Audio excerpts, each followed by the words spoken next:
Golden brown వచ్చే వరకు వేగించి ఇందులోకి కొద్దిగా గార్లిక్ 2 to 3 గార్లిక్ యాడ్ చేస్తే మనకి ఫ్లేవర్ అనేది బాగుంటుంది. అవి రోస్ట్ అయిపోయిన తర్వాత ఇలా పౌడర్ చేసుకోవాలి. ఇలా పౌడర్ చేసేసుకొని ఇన్ని పక్కకు పెట్టుకోవాలి. ఇలా పౌడర్ చేసుకున్నాం కదా, ఇలా మిక్సీ పట్టేసుకొని పౌడర్ అయిపోయినాక ఇందులోకి నేను ఆల్రెడీ గోంగూర అనేది పులుపుగా ఉంటుందనేసి ఇందులోకి ఎందుకంటే లెమన్ అనేది యాడ్ చేయట్లేదు. రైస్ కలిపేసుకున్నాక లెమన్ పులుపు అనేది తక్కువగా ఉంటే అప్పుడు లెమన్ స్వీట్ చేసుకోవచ్చు అనేసి లెమన్ వేయట్లేదు. గోంగూరని ముందుగా వాష్ చేసుకునేసి అది బాగా మగ్గిపోవాలి. బాగా మగ్గిపోయిన తర్వాత కొద్దిగా ఆయిల్ పడుతుంది. ఇలా ఫుల్ మగ్గిపోవాలి. ఇది ఆయిల్ కొద్దిగా వేసుకొని ఆయిల్ వచ్చే వరకు, ఆయిల్ అనేది పైనకి వచ్చే వరకు మనం గోంగూరని మగ్గనిచ్చుకోవాలి. ఇలా ఫుల్ మగ్గనిపోయింది కదా, ఇలా మగ్గనిచ్చిన తర్వాత ఇంకా మగ్గిపోతుంది. మనము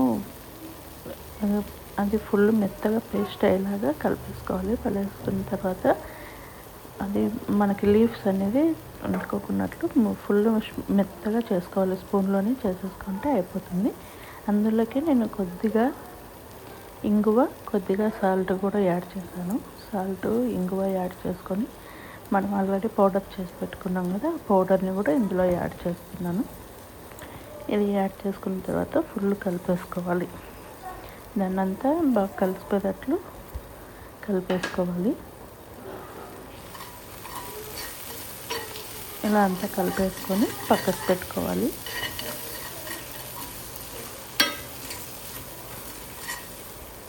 ఫుల్ మిక్స్ చేసుకున్న తర్వాత దీన్ని పక్కకు పెట్టుకొని మళ్ళీ మనం పోపు వేసుకోవాలి.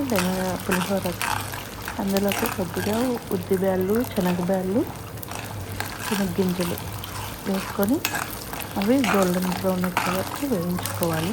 గోల్డెన్ బ్రౌన్ వచ్చే వరకు వేయించుకొని అందులోకి 1 or 2 డ్రై ఎండుమిరపకాయ, కరివేపాకు, కొద్దిగా సాల్ట్. ఆల్రెడీ నేను రైస్లోకి సాల్ట్ వేసాను, ఇందులోకి సాల్ట్ వేసాను కాబట్టి చూసుకొని మనం సాల్ట్ అనేది యాడ్ చేసుకోవాలి.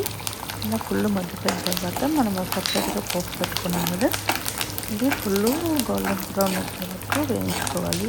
పోపు అనేది పోపుని ఇలా వేయించుకున్న తర్వాత మనం ఆల్రెడీ ముందుగా చేసి పెట్టుకున్నాం కదా గోంగూర పేస్ట్ని, ఇలా అయిపోవాలి. ఇలా అయిపోయిన తర్వాత మనం ఆల్రెడీ ముందుగా చేసి పెట్టుకున్న గోంగూర పేస్ట్ లేదా పౌడర్ అంతా మిక్స్ చేసుకొని ఉంది కదా, ఆ పేస్ట్ని ఇందులోకి యాడ్ చేసుకోవాలి. యాడ్ చేసుకొని ఫుల్ కలిసిపోయేలాగా మనకు ఆయిల్ అనేది కొద్దిగా గోంగూర అనేది పులుపు కదా, పులుపు అనేసి ఆయిల్ ఇంకా కొంచెం అనేది ఎక్స్ట్రా వస్తుంది. ఆ పులుపు వేస్తే ఆయిల్ అనేది మనకు చాలా కనిపిస్తుంది. నేను వేసింది కొద్దిగా ఆయిల్ ఆల్రెడీ గోంగూరలోకి వేసాను, ఇందులోకి వేసాను కదా, అందుకే మీకు ఆయిల్ అనేది ఎక్కువగా కనిపిస్తుంది. ఆయిల్ ఇలా మనకి పులుపు ఏదైనా కానీ పులుపు తగిలితే ఆయిల్ అనేది ఎక్స్ట్రా వచ్చేస్తుంది పక్కకి. ఇలా అంతా ఫుల్ మిక్స్ చేసేసుకోవాలి. ఇది గోంగూర పేస్ట్ అదంతా ఫుల్ మిక్స్ చేసేసుకున్న తర్వాత మనం ఆల్రెడీ రైస్ ఉడికిచ్చేసుకున్నాం కదా, కొద్దిగా పసుపు, కొద్దిగా ఉప్పు, గ్రీన్ చిల్లీ కూడా వేసి ఉడికిచ్చేసుకున్న రైస్ని ఇలా తీసుకొనేసి ఇది ఫుల్ చల్లగా అయిపోయినాక మనం మిక్స్ చేసుకోవాలి. లేదంటే అది ఆ పేస్ట్ అనేది మనకి రైస్కి అంటుకోదు.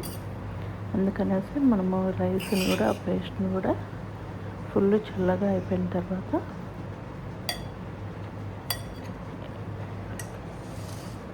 ఫుల్ చల్లగా అయిన తర్వాత కలుపుకోవాలి. అలా కలుపుకున్నాక లాస్ట్లో కొద్దిగా మనం పులుపు చూసుకొని, పులుపు ఇష్టం పడే వాళ్ళు చింతపండు కానీ లెమన్ కానీ వేసుకోవచ్చు. మనకి పులుపు అంత వద్దు అంటే చాలా, ఆల్రెడీ గోంగూర అనేది పుల్లగానే ఉంటుంది. అందుకనేసి నేను పులుపు చూసి వేస్తాము అనేసి వేయలేదు. లాస్ట్లో కొద్దిగా హాఫ్ లెమన్ స్క్వీజ్ చేశాను, హాఫ్ లెమన్ అనేది పిండాను. మీకు పులుపు కావాలంటే చింతపండు అయినా వేసుకోవచ్చు. చింతపండు కొద్దిగా తీసుకొని మనకి పులుపు ఎంత కావాలో అంత దానికి వేసుకోవాలి. ఎంత క్వాంటిటీ, ఎంత పుల్లగా కావాలో అంత పుల్లగా వేసుకోవాలి. పులుపు ఇష్టం పడే వాళ్ళు ఉంటారు, కొంతమంది పులుపు ఇష్టం పడని వాళ్ళు ఉంటారు కదా, అందుకనేసి ప్లీజ్ లైక్, సబ్స్క్రైబ్.